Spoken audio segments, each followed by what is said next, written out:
Hi everyone, welcome to the biology concept. आज के session में हम 50 एमसीक्यूज़ कवर करेंगे जो कि चैप्टर इवोल्यूशन से लिया गया है। ठीक है, साथ ही साथ हम इसके एक्सप्लेनेशन को भी देखेंगे। So question number 1, which scientist propose the theory of natural selection. ठीक है, नेचुरल सिलेक्शन की थ्योरी किन साइंटिस्ट ने दी थी? तो ऑप्शन आपका क्या होगा? चार्ल्स डार्विन होगा। ओके, चार्ल्स डार्विन ने अपनी बुक में on the species of origin नाम की बुक थी इनकी। ये बुक का नेम भी इंपॉर्टेंट है, याद रखिए।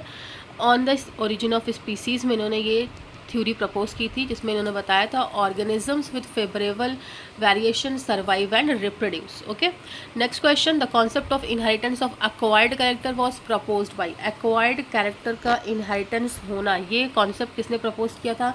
लेमार्क ने प्रपोज किया था। Okay, Lamarck suggested traits acquired during an organism's life could be pass to offspring. ठीक है, इसका मतलब क्या हुआ कि ऐसी ट्रेड्स जो किसी ऑर्गेनिज्म ने एक्वायर करी अपने लाइफ टाइम में, हो सकता है कि वो उनके ऑफ स्प्रिंग में भी पास ऑन हो। Okay, next question, Darwin finches is an example of. तो डार्विन फिंचेस जो है वो एग्जाम्पल है अडॉप्टिव रेडिएशन का। Different finch species evolve from a common ancestor adapting to different niches. ठीक है, एक कॉमन एंसेस्टर मान लीजिए आप इसका। ठीक है, कॉमन एंसेस्टर किसी एक जगह से था। ठीक है, अब ये अलग अलग डिफरेंट नीशेज में गए, अलग अलग जगह पर गए।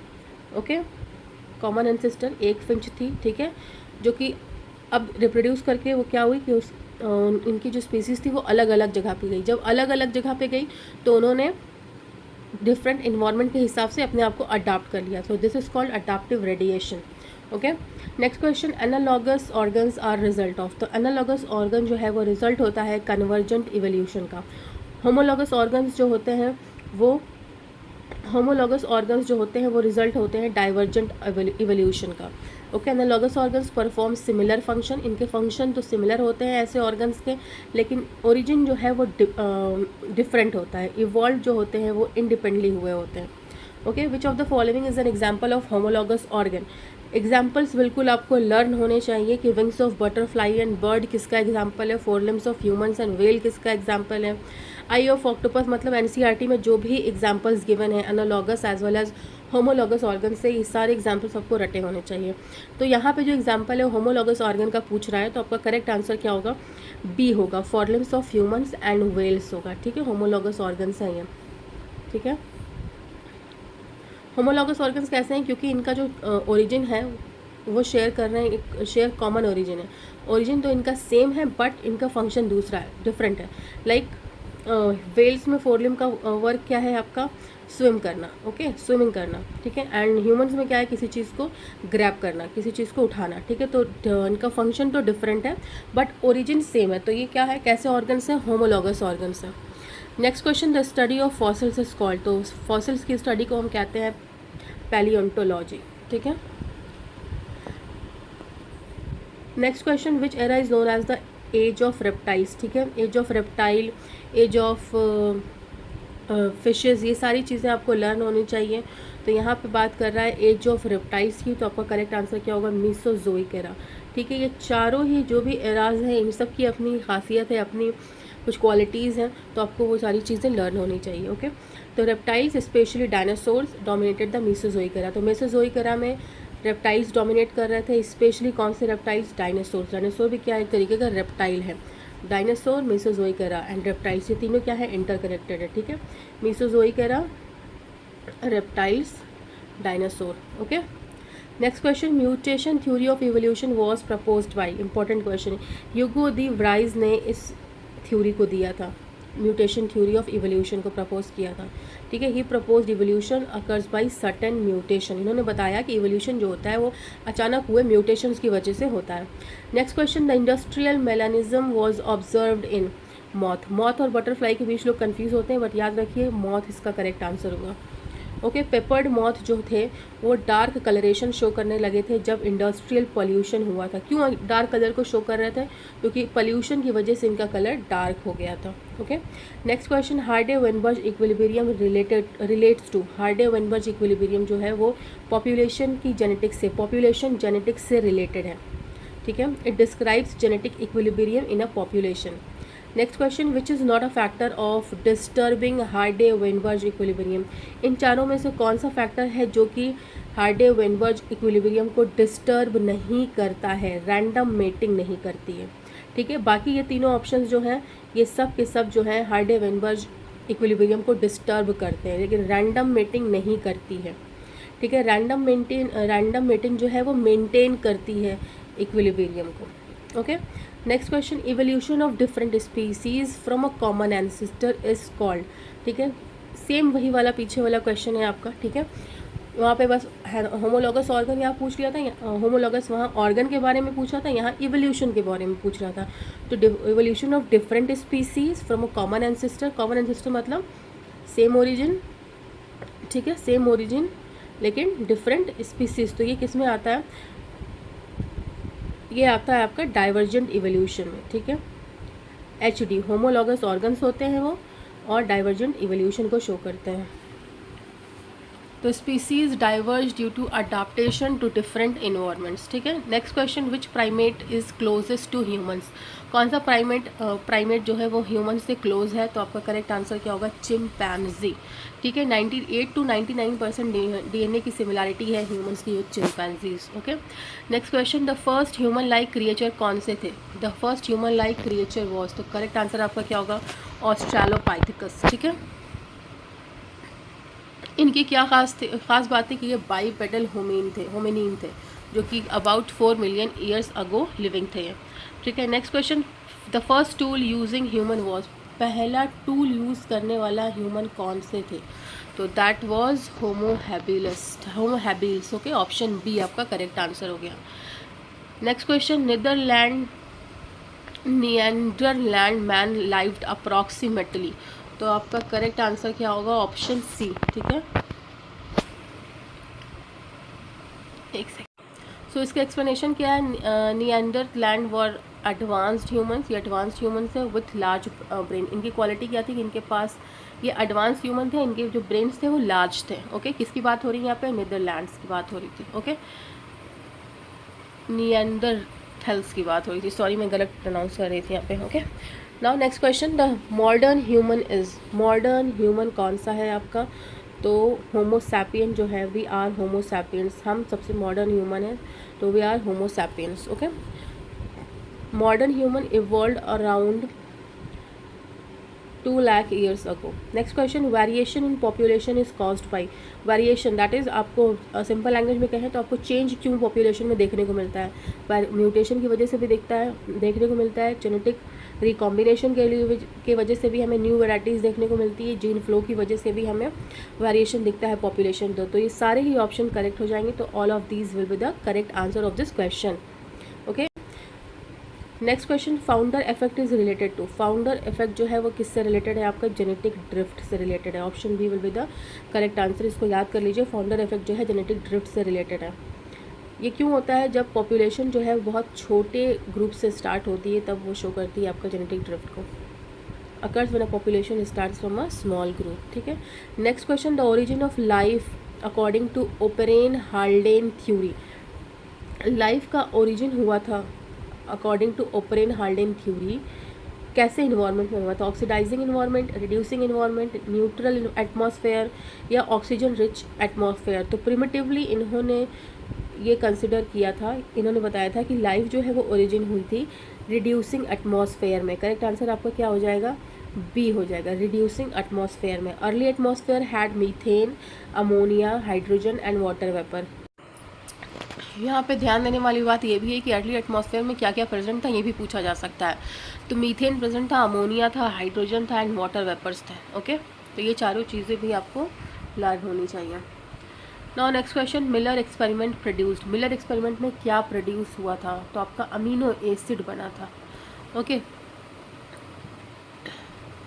अर्ली अर्थ कंडीशंस को इन्होंने बनाया था, और क्या प्रोड्यूस हुआ था, ऑर्गेनिक मॉलिक्यूल्स प्रोड्यूस हुए थे। वो ऑर्गेनिक मॉलिक्यूल्स क्या थे, अमीनो एसिड्स थे। Next question, which evidence comes from embryology, कौन से एविडेंस एम्ब्रियोलॉजी से हमें मिलते हैं, तो सिमिलर एम्ब्रियो स्टेजेस जो है, ऑप्शन बी जो है वो हमें देखने को मिलता है एम्ब्रियोलॉजी से, ठीक है। एम्ब्रियोलॉजी स्टडी ऑफ एम्ब्रियो, तो सिमिलर एम्ब्रियो स्टेजेस एम्ब्रियो से रिलेटेड होगा, okay. Embryological similarities indicate common ancestry. Next question, artificial selection is done by. Artificial selection किसने किया? ह्यूमंस ने किया, नेचर ने नहीं, म्यूटेशन ने नहीं, जेनेटिक ड्रिफ्ट ने नहीं, बल्कि ह्यूमंस ने किया ताकि वो अपने डिज़ायर्ड ट्रेड्स को पा सके, okay. Human breed organisms for desired traits. Next question, which provides molecular evidence of evolution. Molecular level की अगर बायोलॉजी में कहीं बात हो रही है तो that is something related to DNA sequence, DNA that is something related to DNA protein et cetera, ठीक है। तो मॉलिक्यूलर एविडेंस ऑफ इवोल्यूशन जो है वो प्रोवाइड करता है डीएनए सीक्वेंस की सिमिलैरिटी को, तो ऑप्शन सी आपका करेक्ट हो जाएगा। DNA similarities shows evolutionary relationship, ठीक है। नेक्स्ट क्वेश्चन आपका क्या कह रहा है, विच of the following best explains adaptive radiation, ठीक है। इन चारों स्टेटमेंट से कौन अच्छे से एक्सप्लेन कर रहा है अडाप्टिव रेडिएशन को, तो वन बाय वन हम सारे स्टेटमेंट पढ़ते हैं। तो पहला ऑप्शन क्या है आपका, evolution of similar trait is unrelated species, तो no.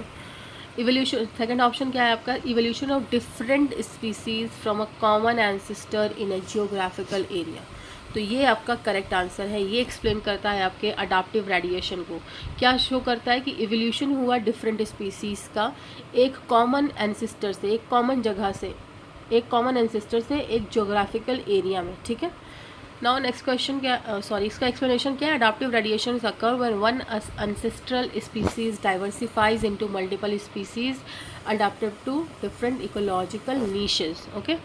Next question, Hardy Weinberg equilibrium is represented by, तो ऑप्शन सी इसका करेक्ट आंसर होगा। इसको जहन में आप अपने बैठा लीजिए, p square plus 2pq plus q square equals to 1, ये है हार्डे-वेनबर्ग इक्विलिब्रियम, ठीक है। और ये किसको शो करती है, ये शो करती है आपके, ये शो करती है आपके जीनोटाइप को रिप्रेजेंट करती है, ना कि फिनोटाइप को। यहाँ याद रखिए, this equation represents the genotype frequencies in a stable population, okay. I hope ये आपको क्लियर हो गया हो। Next question, which factor does not cause evolution, कौन सा ऐसा फैक्टर है जो इवोल्यूशन को कॉज नहीं करता, तो दैट इज़ रैंडम मेटिंग जो है वो आपका इवोल्यूशन को कॉज नहीं करती। म्यूटेशन तो हमें पता है सडन चेंज हो जाता है जब डीएनए में, तो आपका इवोल्यूशन लीड होता है। नेचुरल सिलेक्शन भी इवोल्यूशन को शो करता है, जीन फ्लो भी करता है, बट रैंडम मेटिंग जो है ये फैक्टर जो है इवोल्यूशन को कॉज नहीं करती है, तो आपका करेक्ट आंसर क्या हो जाएगा, ऑप्शन डी हो जाएगा, ठीक है।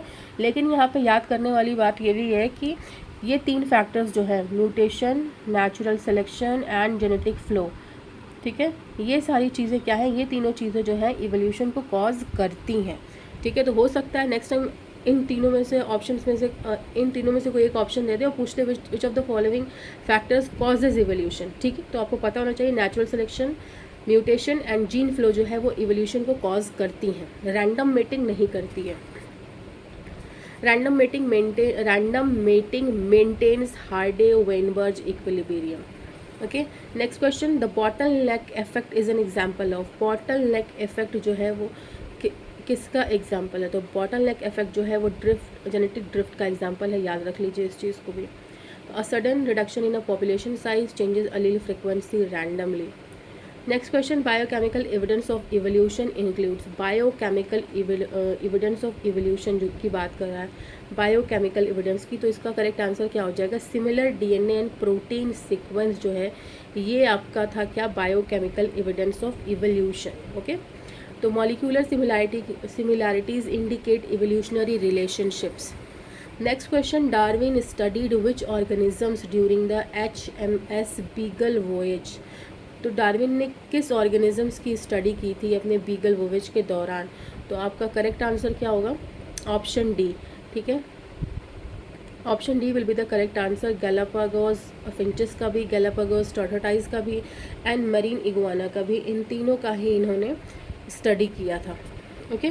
तो Darwin observe many organisms that helped him to develop his theory, क्या थ्योरी थी इनकी, अडाप्टिव रेडिएशन की थ्योरी थी डार्विन की, ओके।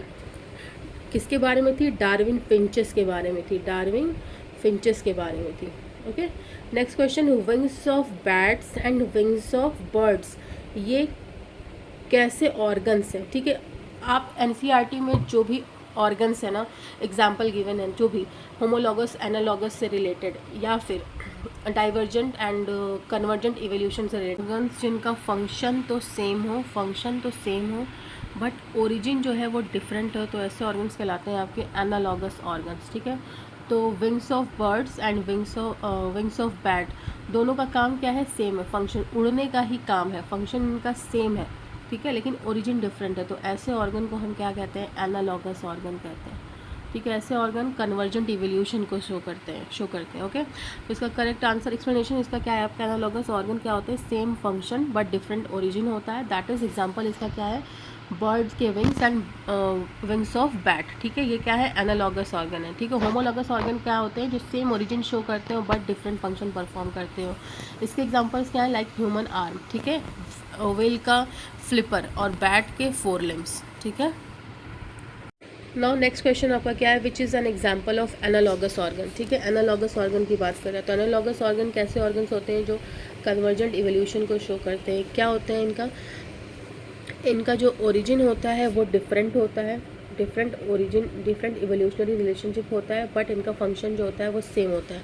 तो इसका करेक्ट आंसर क्या हो जाएगा, wings of butterfly and wings of bird, ठीक है, दोनों का ही उड़ने का काम तो है, ठीक है। विंग ऑप्शन का पहले क्या हो जाएगा correct, wings of butterfly and bird, ठीक है।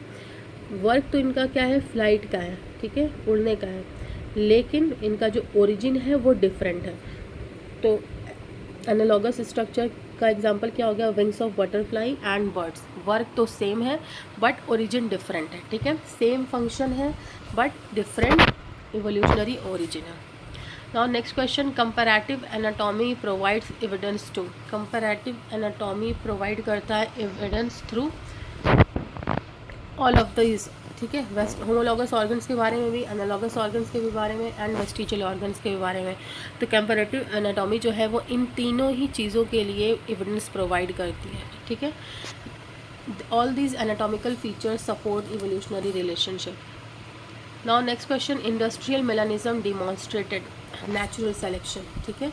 इंडस्ट्रियल मेलानिज्म हमें क्या बताता है, किसके बारे में, नेचुरल सेलेक्शन के बारे में, नेचर ने कैसे मॉथ्स को सेलेक्ट किया before industrialization and after industrialization, okay. तो dark moth survived better in polluted environment, ठीक है, जब इंडस्ट्रियल पोल्यूशन हो गया, ठीक है, उसके बाद जो है डार्क कलर के मॉथ का सर्वाइवल ज़्यादा हो गया in a polluted environment, okay. Next question, which is a vestigial organ in human, तो अपेंडिक्स जो है वो ह्यूमन्स के अंदर एक वेस्टिजियल ऑर्गन है। The appendix has lost most of its original function. Vestigial organs ऐसे ऑर्गन्स होते हैं जिनका बॉडी में अब ज़्यादा वर्क कुछ बचा ना हो, ओके, ज़्यादा फंक्शनल ना हो। तो appendix has lost most of its original function, तो अपेंडिक्स का अब के ह्यूमंस में मोस्ट ऑफ द फंक्शन जो है वो ख़त्म हो चुका है, तो so that's why it is a vestigial organ. Next question, which human ancestor is associated with use of fire, use of fire किन ह्यूमन के एंसेस्टर्स ने किया था, ठीक है। तो आपका करेक्ट आंसर क्या होगा, होमो इरेक्टस होगा, होमो इरेक्टस आपका करेक्ट आंसर होगा, इन्होंने यूज़ ऑफ फायर किया था, ठीक है, आग का इस्तेमाल किया था होमो इरेक्टस ने। Homo erectus use tools and control fire, तो इन्होंने ही टूल्स का यूज़ किया एंड इन्होंने ही कंट्रोल फायर का भी यूज़ किया। Next question, which evolved first, ठीक है, कौन से ह्यूमंस ने पहले इवॉल्व किया था, तो that was australopithecus, okay, option C आपका करेक्ट आंसर हो जाएगा। Australopithecus lived around 4 million years ago. Next question, which process creates new allele combinations, नए अलील कॉम्बिनेशंस कौन सी प्रोसेस क्रिएट करती है आपकी, तो करेक्ट आंसर आपका क्या होगा, जेनेटिक रिकॉम्बिनेशन करती है, न्यू अलील्स, ठीक है, के कॉम्बिनेशंस आपके जेनेटिक रिकॉम्बिनेशन करती है। अकर्स ड्यूरिंग, जेनेटिक रिकॉम्बिनेशन होता कब है, during meiosis and increases genetic variation, okay, meiosis के दौरान होता है जेनेटिक रिकॉम्बिनेशन और ये जेनेटिक वेरिएशन को बढ़ाती है। Next question, chemical evolution theory was proposed by, chemical evolution theory जो है वो दी थी किन्होंने, ओपेरेन एंड हाल्डेन ने दी थी केमिकल इवोल्यूशन थ्योरी, याद कर लीजिए इसको भी आप, okay. They suggested life originated through chemical reactions in early oceans. Next question, which gas was absent in early earth atmosphere, शुरू के अर्थ के एटमॉस्फेयर में कौन सी गैस एब्सेंट थी? तो डैट वाज ऑक्सीजन एब्सेंट थी। ठीक है, ये है तो पूछा कि कौन सी एब्सेंट थी। अगर ऑप्शन ये आ जाता कि विच of the following was present, तो मीथेन भी प्रेजेंट थी, हाइड्रोजन भी प्रेजेंट था, अमोनिया भी प्रेजेंट था, साथ ही साथ वाटर वेपर भी प्रेजेंट था। मैंने पीछे भी आपको बताया था, इस चीज़ को आप याद रखिए। ओके, तो early atmosphere lagged free oxygen शुरू के एटमॉस्फेयर में, अर्ली एटमॉस्फेयर में अर्थ के नहीं था। Next question, the first organic molecules were likely, पहले ऑर्गेनिक मॉलिक्यूल्स जो थे वो किसकी तरह थे? That was like amino acids. Okay, option B. Experiments like Miller Urey produced amino acids, Miller Urey experiment में अमीनो एसिड्स फॉर्म हुए थे। Okay, next question, study of human evolution is called, human evolution के study को हम क्या कहते हैं? Anthropology. Option 1, anthropology studies human origin and evolution. Next question, which is not an evolutionary force, इन चारों ऑप्शंस में से कौन सा इवोल्यूशनरी फोर्स नहीं है? तो आपका करेक्ट आंसर क्या है? रैंडम मेटिंग नहीं है इवोल्यूशनरी फोर्स। जेनेटिक ड्रिफ्ट भी इवोल्यूशन कॉज करता है, जीन फ्लो भी करता है, एंड म्यूटेशन भी आपका इवोल्यूशन कॉज करता है, लेकिन रैंडम मेटिंग जो है वो इवोल्यूशन कॉज नहीं करता है, इसलिए ये इवोल्यूशनरी फोर्स नहीं है। Random mating will be the correct answer. Random mating जो है वो इक्विलिब्रियम को मेंटेन रखती है, हार्डे-वेनबर्ग इक्विलिब्रियम को ये मेंटेन रखती है। Okay, next question, adaptive radiation of mammals occurs in, adaptive radiation of mammals कब हुई थी? आपकी सीनोजोइक एरा में हुई थी। ठीक है, Cenozoic era is also known as age of mammals. Mesozoic era क्या थी? आपकी एज ऑफ रेप्टाइल्स थी, डायनासोर्स फॉर्म हुए थे। ठीक है, अब सीनोजोइक एरा जो है वो एज ऑफ क्या है? आपकी मैमल्स है। ठीक है, याद कर लीजिए, क्वेश्चन ज़रूर आएगा किस एरा में क्या बन रहा है आपका। ओके, किस मतलब कौन सी एरा किसके लिए है। Next question, which fossil is a connecting link between reptiles and birds. ठीक है, तो आपका करेक्ट आंसर क्या होगा? रेप्टाइल्स और बर्ड्स के बीच का कनेक्टिंग लिंक जो था आपका, वो था आपका आर्कियोप्टेरिक्स। ठीक है, इंपॉर्टेंट क्वेश्चन है। This was the fossil which is a connecting link between reptiles and bird, archaeopteryx. Okay, it shows both reptilian and avian feature. ठीक है, इसके अंदर reptilian as well as avian दोनों के ही features present हैं। next question, accumulation of small genetic changes within a population is called, small की बात कर रहा है यहाँ पे, small genetic change की बात कर रहा है, तो micro evolution. Okay, micro evolution refers to small scale evolutionary changes. Next question, evolution above the species level, evolution is above the species level is called macro evolution. species level से अगर ऊपर का evolution हो रहा है तो that is called macro evolution. large scale पे जब evolutionary change आता है over a long period is called macro evolution. large scale पे evolution होता है species level के जब अगर ऊपर होता है तो उसे हम कहते हैं macro evolution. Next question, which shows convergent evolution, convergent evolution को कौन सा ऑप्शन शो करता है? तो कन्वर्जेंट इवोल्यूशन मतलब क्या हो गया? कन्वर्जेंट इवोल्यूशन यानी एनालॉगस ऑर्गन्स। तो एनालॉगस ऑर्गन जो होते हैं वो ऐसे ऑर्गन होते हैं जो कि फंक्शन तो सेम फंक्शन करते हैं, लेकिन ओरिजिन इनका क्या होता है? डिफरेंट होता है। तो आपका करेक्ट आंसर क्या होगा? Wings of birds and insect. Origin function इनका क्या है? सेम है, दैट इज़ फ्लाइट का, उड़ने का काम है इनका, लेकिन इनका जो ओरिजिन है वो डिफरेंट है। तो this is a kind of analogous organ and showing convergent evolution. तो आपका करेक्ट आंसर क्या हो जाएगा? A, wings of birds and insect. Explanation इसका क्या है? Similar function but evolve independently, यानी सेम फंक्शन है बट ओरिजिन डिफरेंट है। Okay, next question, according to Darwin evolution occurs due to, Darwin के अकॉर्डिंग इवोल्यूशन क्यों हुआ? Due to natural selection. पहला ही क्वेश्चन है इसमें जो मैंने आपको बताया था। ओके, यूज़ एंड डिसयूज़ किसने दिया था? लेमार्क ने दिया था। ठीक है, तो डार्विन के अकॉर्डिंग एवोल्यूशन जो है वो नेचुरल सिलेक्शन की वजह से हुआ था। ऑप्शन बी आपका करेक्ट आंसर हो गया। Organisms with advantageous traits survives and reproduce more.